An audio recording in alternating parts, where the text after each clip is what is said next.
Hey guys, तो स्वागत है आपका कैप्टन B2 के चैनल में, जहां आज की इस वीडियो में हम लोग बात करने वाले हैं कि क्या होता अगर थॉर बेवड़ा, मोटा या डिप्रेस नहीं दिखाया जाता एवेंजर्स एंड गेम के अंदर, एंड इससे एंड गेम के एंड फाइट में क्या फर्क पड़ता। तो तूफान के नेता को फिट दिखाने के लिए हमें मूवी में थोड़े चेंजेस करने पड़ेंगे, एंड जो हमें एंड गेम में देखने को मिला उससे थोड़ा हट के सोचना पड़ेगा। तो इसी के साथ हम शुरुआत करते हैं हमारा व्हाट इफ का पहला एपिसोड, जिसमें हम जानेंगे कि अगर थॉर मोटा, बेवड़ा या डिप्रेस्ड नहीं होता तो वो एवेंजर्स एंड गेम में क्या कर रहा होता। तो एवेंजर्स एंड गेम की शुरुआत जिस तरह हुई थी मैं उसी तरह रहने देता, यानी कि थानोस का सर कटने तक तो वैसे ही रहने देता, लेकिन उसके बाद जो 5 साल का गैप था जिसमें मूवी के अंदर थॉर बेवड़ा बनता है, उसके जगह में थॉर को आर्ट रियलम में जाकर वहाँ पे जो त्राहिमाम मचा हुआ था उसको कंट्रोल करने के लिए भेजता। थॉर ना सिर्फ एसगार्ड का किंग है बल्कि उसके ऊपर आर्ट रियलम्स की जिम्मेदारी है, क्योंकि एसगार्ड तबाह हो चुका था। तो वो वेनाहाइम और अल्फाइम जैसी जगहों पर जाकर वहाँ पे शांति मेंटेन कर रहा होता, क्योंकि स्नैप के वजह से वहाँ पे अच्छे लोग ज्यादा गायब हो गए थे कंपेयर टू बुरे लोग, या फिर ये कह सकते हैं कि बुरे लोग उस सिचुएशन का फायदा उठा के डोमिनेट करना चाह रहे होंगे और थॉर अकेले ही उन्हें हैंडल कर रहा होगा। मे बी वो कैप्टन मार्वल या फिर रॉकेट के साथ दूसरे स्पेस एडवेंचर्स में भी जाता, जिसको हम किसी और वीडियोस में डिस्कस करेंगे। लगातार जंग करने की वजह से ये मेंटली और फिजिकली पावरफुल होते जाएगा। इसके बाद टाइम हेस्ट होगी, जिसमें मैं थोड़ा चेंज कर रहा हूँ। इसमें टोनी और थॉर टीम अप करेंगे, जहाँ पे थॉर जेन से रियलिटी स्टोन लेगा और टोनी ओडिन के वॉल्ट से टेसरैक्ट, और ये उस वक्त में जाएंगे जब थॉर 2 के इवेंट्स हो रहे होंगे, जहाँ हम टोनी को इनविजिबल मोड में ओडिन के वॉल्ट में उन्हें जाते हुए देखेंगे। लेकिन उसके बाद ही हेमडाल उन्हें नोटिस कर लेगा और वो ओडिन के वॉल्ट की ओर चला जाएगा। वहीं दूसरी ओर हम थॉर को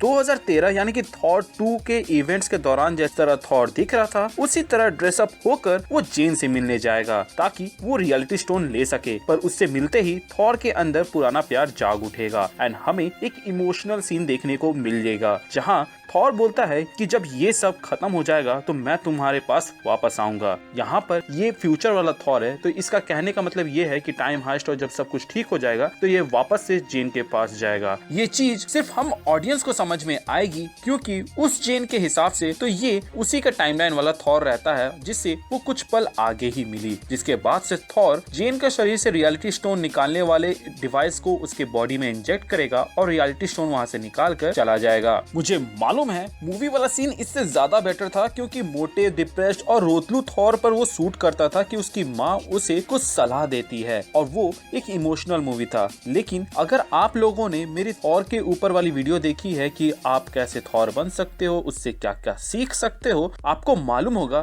कि थॉर के कैरेक्टर डेवलपमेंट में उसके हर एक एस्पेक्ट को अच्छे से दिखाया गया है, बट उसके लव लाइफ पर सबसे कम ध्यान दिया गया है एंड हल्के में पार कर दिया गया है। खैर, उसके बाद थॉर ओडिन के वॉल्ट में जाएगा, जहां वो इनफ बोलते हुए टोनी और हेमडाल जो कि लड़ रहे होते हैं दोनों को एक दूसरे से दूर धकेलेगा। जिसके बाद हेमडाल को लगेगा कि ये कोई बहरूपिया है, तो साबित करने के लिए थॉर म्योनिर को अपने पास बुलाएगा और वो आ भी जाएगा। जिसके बाद वो हेमडाल को बोलेगा कि मुझ पर विश्वास करो मेरे दोस्त, और वो ऐसे बात बताएगा जो कि सिर्फ उन दोनों को ही मालूम होगा। जिसके बाद से हेमडाल को उसके पर विश्वास हो जाएगा और वो उसे टेसरैक्ट दे देगा, लेकिन टेसरैक्ट देते हुए वो जरूर टोकेगा कि इसके बहुत बड़े कॉन्सिक्वेंसेस हो सकते हैं। जिस पर टोनी बोलेगा कि नॉट इफ, अगर हम इसे वापस ले आए बस कुछ ही सेकंड्स के बाद से, क्योंकि हम नहीं चाहते हैं कि टाइमलाइन में इतनी हेरफेर हो कि एक अल्टरनेट परमानेंट टाइमलाइन बन जाए। जिनको नहीं मालूम मैं बता दूं कि वाकांडा फाइल्स जो कि एमसीयू के लिए कैनन है, उसमें ये रिवील किया गया था कि टोनी ने एक मैसेज भेजा था ब्रूस को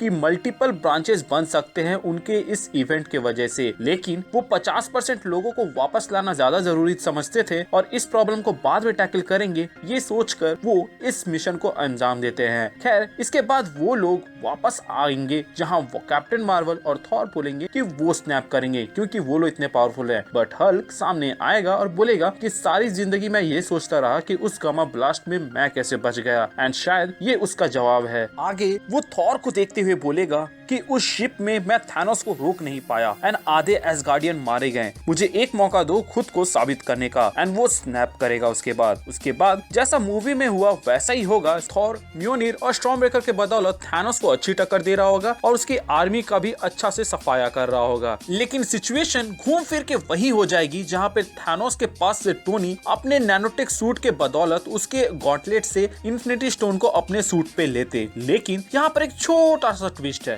टोनी अपने सूट में बचे कुछ नैनोटेक का इस्तेमाल करके एक गॉन्टलेट बनाएंगे जो कि थॉर के हाथों में फिट हो सके और वो थॉर की ओर फेंकेंगे क्योंकि वही उसके नियरेस्ट रहता है जो कि स्नैप कर सकता था। वहीं थानोस को ये एहसास हो जाता है और वो अपना स्वॉर्ड उठाकर गॉन्टलेट और थॉर की ओर बढ़ता है। तभी थॉर वहीं जख्मी हालात में उस गॉन्टलेट को कैच करता है और पहन लेता है, जिसके बाद से उसके अंदर से एनर्जी सर्ज फ्लो होने लगती है इन्फिनिटी स्टोन्स की, जिसके बाद से थॉर स्नैप करने ही वाला होगा। तभी थानोस अपने स्वॉर्ड से थॉर का हाथ काट देगा। थानोस को लगेगा कि उसने स्नैप होने से रोक दिया, बट थॉर उसे उसका ही डायलॉग मारेगा, you should have gone for the head, या फिर मैंने कहा था ना कि तू मरेगा इसके लिए वाला डायलॉग चिपकाएगा जो कि उसने इन्फिनिटी वॉर के स्टार्टिंग में बोला था। और तभी थानोस को कुछ डिफरेंट एहसास होगा क्योंकि थॉर का हाथ कटने से जस्ट एक सेकंड पहले ही वो स्नैप कर चुका था। फिर सब धूल बनने लगेंगे और उसके बाद से युद्ध के बादल वहाँ से हटने लगेंगे और सूरज की किरणें उन्हें चीरते हुए जमीन को चूमेगी, जिसके बाद थॉर सूरज की ओर देखते हुए मुस्कुराएगा और उसे लोकी की कही हुई बात याद आएगी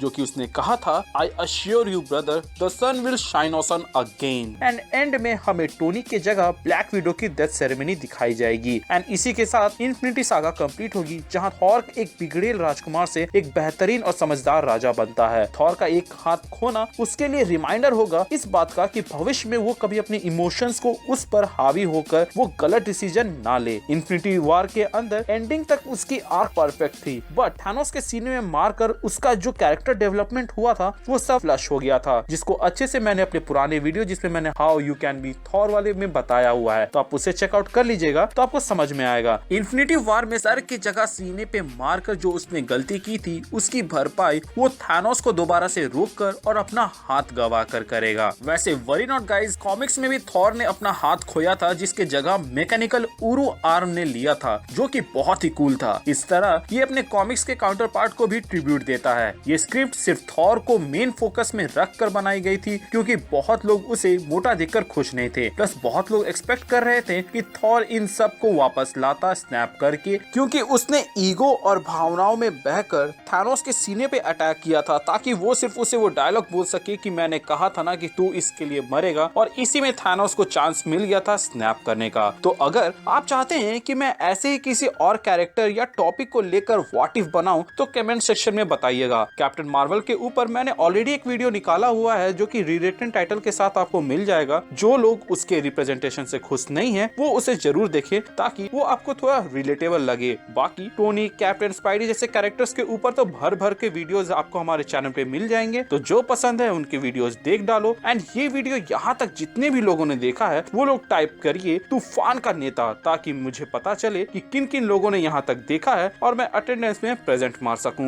वीडियो अच्छा लगा हो तो वीडियो को लाइक कीजिए एंड थॉर गैंग के साथ शेयर कीजिए। अगर बुरा लगा हो तो क्या बुरा लगा वो आप हमें बता सकते हैं कमेंट सेक्शन के जरिए और अपने वर्जन की कहानी हमें बताएं। बाकी चैनल को सब्सक्राइब कर दे एंड कर दिए हैं तो प्लीज चेक कि आपने बेल आइकन को दबाया है या नहीं। आगे का तो आपको मालूम ही होगा कि हमारे चैनल का एक छोटा सा मोटो है, लोगों की मदद करें, अपना ख्याल रखें एंड कीप मूविंग फॉरवर्ड का रट लगाकर आगे बढ़ते रहें। Thank you for watching this video, stay tuned.